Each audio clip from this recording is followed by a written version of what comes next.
Everyone, this is Tim from YourSixStudios. Today in this video, I'm going to show you how to turn off messages on your Xbox Series X from random people or just spam messages. So if I press the Xbox button and I tab on over to messages, I can go on over to the new chats area or the chat request right here. Then right on the top, we do have the option to turn off the notifications, so we will no longer see a pop-up whenever someone invites us who isn't one of our friends. So you have the option, and then you can go to clear all and clear out all those different messages, and you can mark them as read as well. So you can completely turn them off right here. Otherwise, what we could do is go back to the home screen, go up the top and go to settings, scroll on down until we get to where it says general, and then go to online safety and family.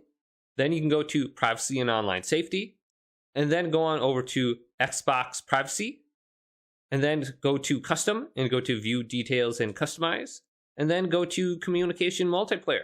And then you can scroll on over to the right. And then we have this option, other can communicate with you via voice, text, or invites. And then on the bottom, we can decide if we want everyone to be able to send us an invite or a text message, or otherwise just our friends, or we can block everyone from sending us an invite, message, or text. Now there's one other option that we can try. Let's back out to the main setting menu, go on down to preferences, and then go to notifications right here. And then we can go to Xbox notifications, and we can decide which notifications we want on. So we can completely turn off the message notifications so we don't see it on the banner or anything else like that. So you can either completely block everything or just completely turn off the notifications so you don't notice it. But hopefully this video did indeed help you out. Did leave it a big thumbs up and subscribe to my channel down below for more tech up videos coming up next on YourSixStudios.